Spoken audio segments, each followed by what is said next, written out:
Dalam Bapa dan Putra dan Roh Kudus. Amin. Terima kasih Tuhan karena Engkau memberikan kepada kami seorang pendahulu bagi putramu Yesus, Santo Yohanes Pemandi. Semoga kami meniru teladannya dan mengenal panggilanmu dalam hidup kami masing-masing. Terpujilah namamu kini dan sepanjang masa. Amin. Para saudara, menarik pada hari kelahiran Santo Yohanes Pemandi, kita diajak untuk mengenal pribadinya Yohanes Pemandi. Ya, pribadi Yohanes Pemandi yang secara khusus diperkenalkan lebih dahulu tentang keanehan-keanehan yang dialami oleh beliau. Ya, dia dilahirkan dari pasangan yang sudah tua tentu saja. Dan ini punya dampak yang besar. Dan dalam kelahirannya pun ada banyak keanehan yang di luar kenormalan manusia. Ya, dia dilahirkan dari pasangan yang sudah tua. Kemudian bahwa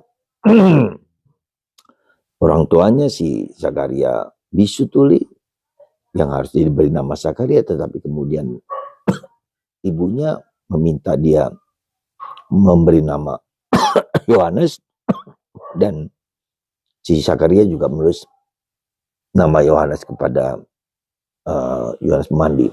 Dan kita tahu kemudian apa yang sudah direncanakan Tuhan lewat perjanjian lama, siapakah Yohanes itu, ya.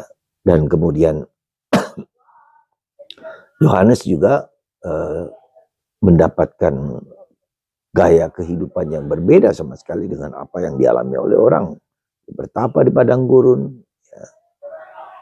Dia mendapatkan tugas yang sangat mulia untuk mempersiapkan kedatangan Yesus, dan dia mempunyai keberanian yang luar biasa dengan mengkritik para dan raja, dan akhirnya dia dihukum mati, menjadi martir. Saudara, apa ya sih sebetulnya yang selain dia sebagai pendahulu, selain dia sebagai penunjukan tanda pertobatan sebelum kedatangan Mesias, ya, apa yang sebetulnya ingin disampaikan oleh Tuhan kepada kita? Tentu saja pertama-tama kita memiliki semacam kewajiban untuk tahu bahwa apa sih yang sebetulnya visi Tuhan terhadap hidupku, ya. Apa yang Tuhan kehendaki dalam diriku, ya.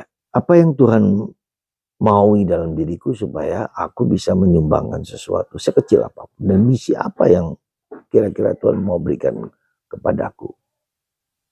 Dan tugas ini menjadi tugas yang tidak mudah, ya. Dalam arti bahwa bukanlah yang gampang gitu loh kita mengenal panggilan Tuhan yang sangat luar biasa ini. Yaitu yang penting juga dilihat bahwa Yohanes mempersiapkan jalan untuk Kristus. Jadi maksud saya, kita lihat kenapa harus dipersiapkan jalan untuk mengenal Kristus. Kenapa? Jadi ini suatu bagian yang sangat sentral bagi kita, bagaimana Kristus itu menjadi fokus, harus dipersiapkan. Kita harus mempersiapkan batin kita dengan hidup, dengan kesungguhan hidup untuk membiarkan Yesus masuk dalam diri kita. Saya kira itu yang harus kita sadari sebagai orang Katolik, yaitu bagaimana kita mempersiapkan kedatangan Yesus dalam hidup. Dan bagaimana bukan hanya itu secara pribadi, tapi bagaimana saya juga harus mewartakan itu kepada orang lain. Supaya Kristus sungguh-sungguh hidup dan tinggal dalam diri kita. Maka saya sebagai formator, ya, membantu para postulan saya di awal pembinaan mereka, itu supaya mereka sadar bahwa hidup batin kita harus dipersiapkan, ya, supaya kita mampu dan dimampukan untuk mengenal Tuhan Yesus dengan baik. Dengan cara apa? Ya tentu saja dengan cara yang bagaimana sebagai selayaknya seorang formator, seorang formandi, seorang mendidik, seorang murid Yesus. Ya, sehingga mereka tahu panggilan hidup mereka.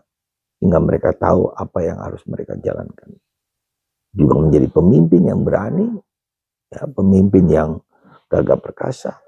Ya, seperti halnya bagaimana Yesus mempersiapkan murid-muridnya.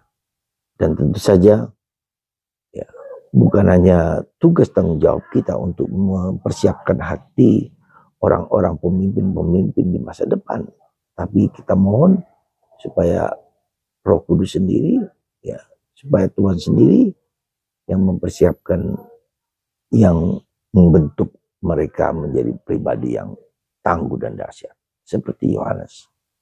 Tuhan memberkati Anda semua dalam nama Bapa dan Putra dan Roh Kudus. Amin.